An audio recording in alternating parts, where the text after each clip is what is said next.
Ahoj,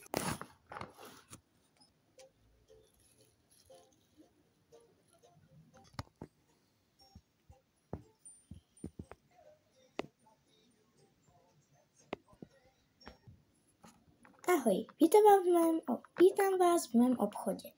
V dnešním videu si ukážeme 10 typů lidí v obchodech. První typ.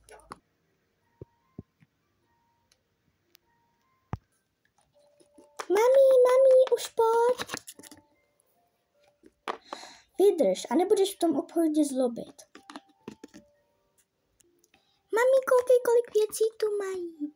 Nekřič, tady si nakupují lidi, musíme nejdřív provozík.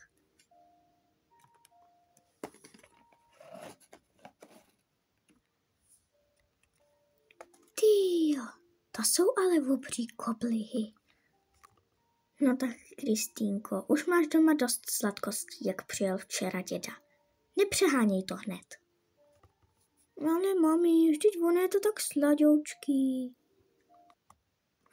No tak dobře, tak si kup jeden, nebo jako vem si jeden, ale já ti ho koupím a to je poslední dneska. Jupi! Tak já si vybírám tenhle čokoládový. Moc tím nebouchej, nebo to budeš jíst rozpláci jako palačinku. Mami, jdu do oddělení hraček. Kristýnko. To je jedna, tady zatím něco nakoupím. Teda, tady je věcí. Wow. Tyjo, tady je krásný medvídek. Mami. Mami. Kristýnko, co se děje? Já jsem tam našla krásného medvídka. Už máš doma hodně hraček. No tak nic, no. Jenom by se vás chtěla upozornit, že toto nebereme vážně. Berte to jako srandu, je to parodie. Typ druhý.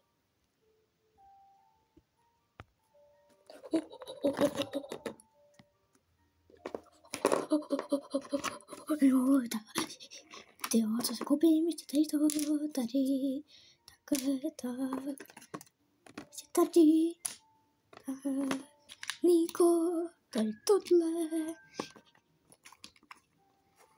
Co je tady to? To je jedno, tak, tady. A půl hodiny později.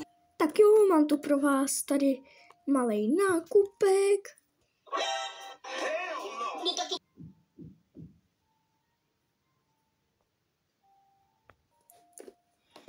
Čusík. Dobrý den, co pak byste si u nás chtěla koupit? Jenom bych se vás chtěla zeptat, jo.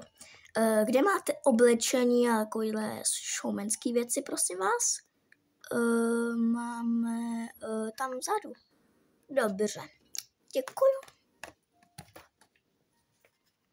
No tak, to tady teda toho moc nemají, ale ta kabelka se mi líbí, to si vezmu. Žluté šaty. Ty si taky vezmu. Elektronika, to je přesně pro mě. Růžový mobil, iPhone 15, no tak ten si vezmu. A ještě selfie tyč, no tak to taky beru. To je úžasný. Ještě modrý brýle, to je úžasný. Takováhle kabelka, to se mi hodí. Dobrý den, tak já už to mám nakoupený. Vy toho máte ale hodně. No co, tak se mi to všechno líbí. Vždyť já proti vám nic nemám, jenomže toho máte většinou víc než někdo jiný. Tak se mi toho líbí víc než ostatním. No a co? Pokračování příště. Jo, a já vím, že tenhle díl byl hodně krátký. Ale my jedeme s mámou na výlet, proto to je tak krátký.